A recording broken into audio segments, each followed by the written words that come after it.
List এ স্বীকৃতি পাওয়ার পর Dhaka premier লিগে প্রথম দল হিসেবে অপরাজিত চ্যাম্পিয়ন হলো আবাহনী লিমিটেড। মিরপুরে লিগের শেষ ম্যাচে তারা 4 উইকেটে হারিয়েছে শাইনপুকুর ক্রিকেট ক্লাবকে। টানা দ্বিতীয়বার সহ এই নিয়ে লিস্ট এর ষষ্ঠ শিরোপা জিতল আকাশী নীলরা। মনির হোসেন খানের রিপোর্ট। শেষ 3টা ম্যাচ খেলতে হয়েছে জাতীয় দলে ডাক পাওয়া 10 ক্রিকেটারকে ছাড়াই। তারপরও 3 ম্যাচ আগেই শিরোপা নিশ্চিত করেছে আবাহনী। শেষ ম্যাচটা ছিল আনুষ্ঠানিকতার, তবে এই ম্যাচেও প্রাপ্তির ছিল অনেক কিছু। ঢাকা প্রিমিয়ার লিগ লিস্টে স্বীকৃতি পাওয়ার পর আর কোনো দল সবগুলো ম্যাচ জিতে চ্যাম্পিয়ন হয়নি। আবাহনী সেই ইতিহাসটাই গড়ল। এই ম্যাচেও মোসাদ্দেক, বিজয়, নাইম শেখ ছাড়া অভিজ্ঞ কেউ নেই দলে। আনকোরা অনভিজ্ঞ ক্রিকেটারদের নিয়ে গড়া আবাহনী হেসে খেলে হারিয়েছে শাইনপুকুর ক্রিকেট ক্লাবকে। টস জিতে ব্যাটিংয়ে শাইনপুকুর, দ্বিতীয় উইকেটে খালিদ ও অমিতের 84 রানের জুটি। দুজনই পেয়েছেন 50, খালিদের 58 রানের পাশে অমিতের 77। তারপরও বড় হয়নি শাইনপুকুরের ইনিংস, তুলেছে 234 রান। আবাহনী অধিনায়ক সৈকতের পকেটে গেছে 2টি উইকেট।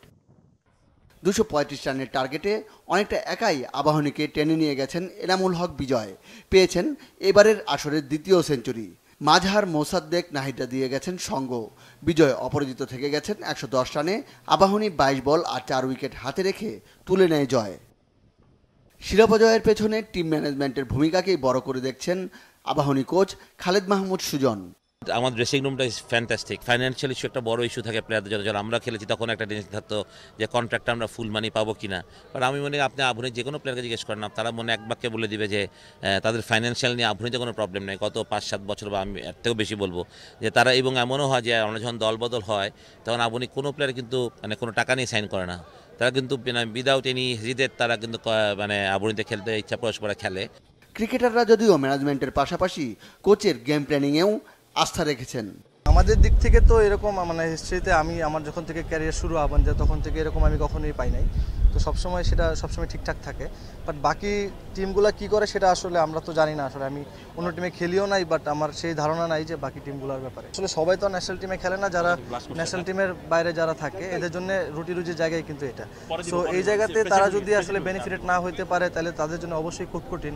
যখন দেখবেন আপনি একটা আনবিটেন টিমে চ্যাম্পিয়ন হয়েছেন তখন আপনার আসলে আমি যে খেলতে পারছি কিনা ওইটার কষ্টটা তেমন আমি ফিল করি না, কারণ আমরা চ্যাম্পিয়ন হয়ে গেছি অলরেডি। সো এখন আর আমাদের লক্ষ্য আছে সামনে ভালো করার, আরও ভালো টিম করার। আবাহনী চাইবে যে সেম টিম রাখার। সো এখন দেখা যাক, ম্যানেজমেন্টের উপর ডিপেন্ড করে।